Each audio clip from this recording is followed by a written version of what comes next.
அருமையானவர்களை, இந்த நாளிலும் அவனுடைய வார்த்தையை நம்மிடத்திலே கொண்டு வருகிறேன். இந்த நாளிலும் இயேசு கடலின் மேல் நடந்தார்ல, அதை நம்ம தியானிக்கலாம். யோவான் 6 பாருங்களேன், அங்கே போட்டிருக்கு 17ஆம் வசனம் பாருங்களேன். படவில் ஏறி சீஷர்கள் கடலின் அக்கறையில் உள்ள கப்பர்நகூமுக்கு நேராய் போனார்கள். அப்பொழுது இருட்டாயிருந்தது, இயேசுவும் அவர்களிடத்தில் வராதிருந்தார். இயேசு அவர்களிடத்தில் வராதிருந்தார். என்ன நடக்குது? 18ஆம் வசனம். பெருங்காற்று அடித்தபடியினாலே கடல் கொந்தளித்தது. இயேசு இல்லாம ஒரு சூழல், இயேசு இல்லாத ஒரு பிரயாணம். என்ன நடக்குது? பெருங்காற்று, கடல் கொந்தளிப்பு.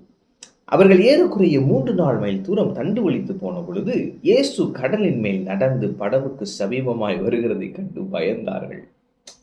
இப்ப இவங்க கஷ்டப்படுறாங்க, இயேசு அங்கே வராது இருக்கிறார். இயேசு என்ன பண்றாரு? கடலின் மேல் நடந்து வர்றாரு. அவங்களுக்கு ஒன்று புரிய வைக்கிறாரு. அப்பா, இந்த கடலின் மேல் எனக்கு அதிகாரம் இருக்கிறது, இந்த இயற்கையின் மேல் எனக்கு அதிகாரம் இருக்கு, நீங்க புரிஞ்சுக்கணும். நடந்து வராரு. அது வரைக்கும் கடல் கொந்தளிப்பு, இதை பார்த்து பயந்தவங்க திடீர்னு ஒரு ஆள் நடந்து வர்றாரு, அவரை பார்த்து பயப்படுறாங்க அவரு. அப்ப இயேசு ஒன்னே சொல்றாரு, திடன் கொள்ளுங்கள், நான் தான், எப்பா நான் தான், பயப்படாதீங்க. அப்பொழுது அவரை படவில் ஏற்றிக்கொள்ள மனதாக இருந்தார்கள். நீங்களா தயவு செஞ்சு உள்ள வாங்கன்ற மாதிரி ஏற்றிக்கொள்ள மனதாக இருந்தார்களாம். நீங்கள் மத்தேயுல படிச்சீங்கன்னா அங்கே இயேசு நடப்பார். அப்போ பேதுரு சொல்லுவார், நான் தான் அப்படின்னு இயேசு சொல்லணுமே, நீரையானால் நான் உங்களுமா நடக்க எனக்கு உத்தரவு கொடுங்க, நீ வா அப்படின்னுவார். உடனே பேதுரு கடலின் மேல் நடப்பார். அப்புறம் பார்த்தீங்கன்னா அவங்க படவில் ஏறுவாங்க. இங்கே இந்த சம்பவத்தில் யோவான் எழுதுறப்ப எப்படி எழுதியிருக்காரு பாருங்க. அப்பொழுது அவரை படவில் ஏற்றிக்கொள்ள மனதாக இருந்தார்கள். கடல் கொந்தளிக்குது, காத்தடிக்குது. ஆனால் இவங்க இயேசுவை பார்த்து பயப்பட்டு, இயேசுன்னு தெரிஞ்சோன்னுமே என்ன நடந்தாலும் பரவாயில்ல, இவர் எங்கள் கூட வந்துட்டு போதும். ஆமாம்.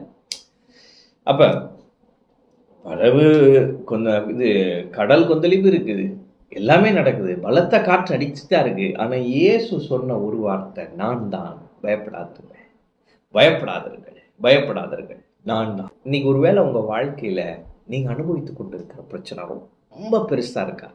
உங்கள் பலத்திற்கு மிஞ்சின பாரத்தை சுமந்து கொண்டு இருக்கிறீங்களா? உங்கள் பலத்திற்கு மிஞ்சின, பிரதர் என் கண்ட்ரோல்லே இந்த பிரச்சனை இல்லை பிரதர், இது என்ன செய்யறதுன்னு கூட தெரியல பிரதர். ஆண்டு சொல்றாரு, நான் தான், பயப்படாது, திடன்கள், நான் உள்ள வந்துட்டேன். ஆமாம். உங்க சூழ்நிலைக்குள்ளாக இயேசு வந்து விட்டார். எனவே அவர் பார்த்து கொள்வார். நீங்க பயப்படாதுங்க. ஆமாம். இயேசுவே வாரும், இயேசுவே நீர் எனக்குள்ளாக இருந்து என்னை நடத்தும், இயேசுவே இந்த சூழ்நிலையில் நான் என்ன செய்யணும் எனக்கு நீங்க வழி நடத்துங்க, கேளுங்க. அவர் உங்க வாழ்க்கைக்குள்ள வந்துட்டார், அற்புதம் செய்ய போறார். ஆமாம். அடுத்து என்ன நடக்குது பாருங்க, அதான் அற்புதம். மனதாக இருந்தார்கள். உடனே படவு அவர்கள் போகிற கரையை பிடித்தது. இதான் அற்புதம். ஆமாம். அப்ப இயேசு உங்க படகுல வந்துட்டா நீங்க போக வேண்டிய கரையை பிடிச்சிருவீங்க. ஆமாம். இவன் எங்க போகணுமோ உடனே போயிட்டான். சூப்பர் நேச்சுரல் ஆண்டவர் கூட்டிட்டு போயிட்டார். நான் படகுல கொஞ்சம் உட்கார்றேன், இல்லை இந்த கடல் கொந்தளிப்பு காற்று, நான் போற இடத்துக்கு நம்ம போயிடுவோம் உடனே. ஆமாம்.